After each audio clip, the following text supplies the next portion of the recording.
You don't have to leave town to find incredible wine. Shali, did you see this? Will the Wine Guy is here talking about the growing urban winery trend in San Diego. Look, he brought friends, and they brought wine. Oh, yes.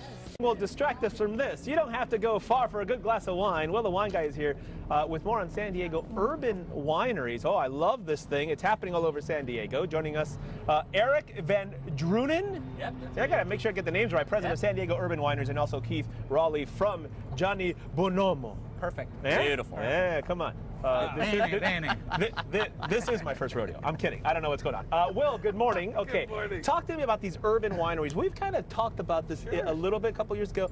Where is this trend, and what exactly is an urban winery? A lot of urban wineries have popped up. What they are essentially is they source the grapes from vineyards elsewhere, obviously, because you can't grow a vineyard in the middle of the city. Right. And they bring the grapes in, and then they'll make the wine in urban areas. And so you're getting that wine. You get that winery experience without having to drive or fly somewhere really far away. Right? Okay, so the key is you make it here, but you get the grapes somewhere else. Yeah. Okay, Keith, talk to me.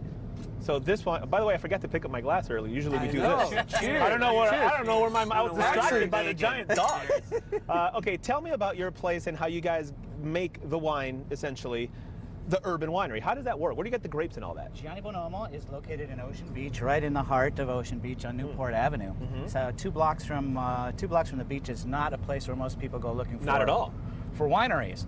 But we've got a big roll-up. I bring in the majority of my grapes in from Washington State, where I went and studied enology and viticulture.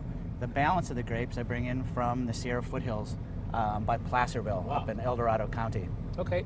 Well, how does that work in terms of when people are asking, well, what about the quality? It has to be, if it's not Napa, it's not one of these places, but this is outstanding. Well, you know, the great thing is he's bringing grapes in from world-class places. I mean, Washington makes as good a wine, you could argue, as anybody in the world, really, because the grapes up there, you know, Washington sits, generally speaking, at about the same latitude as Bordeaux.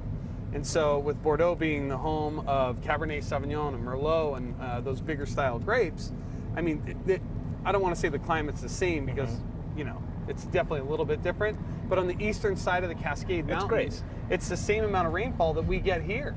Wow. 9 inches or so a year. And I love that you could, you know what, you can go to Newport Avenue in OB and have some wine tasting. That's incredible to me. Oh, Eric, let's bring you in here. The biggest challenges in making wine, like this? What is the biggest challenge? You know, really, there's not that many challenges in terms of warehouse, in terms of making the wine. I mean, the process people ask about what's an urban winery like. I said, it looks just, once you get inside the doors, it looks just like a regular wine. Right. It's just the outside that looks a little different. So really, I mean, one of our biggest challenges is getting people to understand that just like you have a world-class craft beer industry in a warehouse, you can have a world-class wine industry here. So I want to jump in here, Keith. You got to talk a little bit about these grapes because we're not used to seeing Chardonnay, Cabernet Sauvignon, that sort of thing.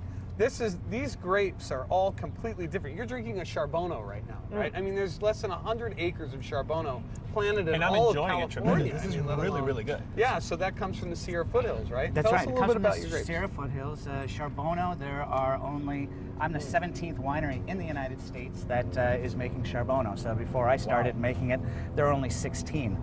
There are only 70 acres planted to Charbonneau in the United States, and I was fortunate enough to be able to get my hands on several tons in long-term contracts.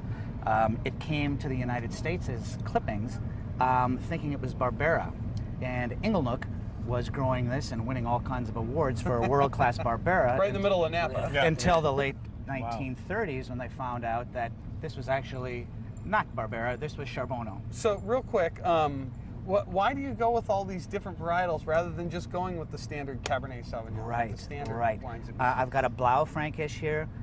Most people have not heard of Blau Frankish. That's right here, right? Blau Even Frankish? fewer people have tasted Blau Frankish. That's something that I think that people are looking for, something other than just give me another cab, give me another Okie Napa cab. Do people know enough to order the different things? Because usually you go and give me a cab, like you said. Right. Do people know enough to order these different things when they come to yours? We have a tasting room where you're able to taste through the entire lineup. Sure. So we'll introduce a Blau Frankish. It looks kind of odd because of all the vowels, but it simply is just blue Frankish. Blue, as in the color blue, and Frankish like the Frankish people. I love it. You know, one thing I do want to say is that you'll find a lot of familiar flavors with these wines, though. It's not like you're going to taste it and go, whoa, what is that? it's going to be somewhat familiar flavor. It's just going to be different styles Sure. of those flavors put together. Love it. Really Okay, neat. somebody Yeah. tell me about this passport program. Passport. I'm all about this passport. Tell you about Talk this to me. passport program. So different urban wineries. We got 12 different urban wineries in here. Yep. We get together and we do a passport. And so what it is it's a great way for everybody to explore the urban wineries. You Love can that. buy it for $35 online or at any of the wineries, and that gets you a wine tasting at 12 wineries. So 12 Brilliant. wine tastings. That's at least $150 worth of wine tastings for $35. And that. real quick, if they show up, if people come out and they want to taste the wines, about how much is a tasting or a bottle of wine? Give us a range. Our tastings go from $12 for 4 tastes, $15 for 6 tastes. Our wine ranges $29 to up to $80. Okay. So Not bad Perfect. at all. There Thank you have you it. very all, much. all the information is on fox5sandiego.com. Goodness gracious. Give me, Lots of that, info. give me that passport. Thank you, gentlemen. Cheers. Thank you. How do we go? Cheers.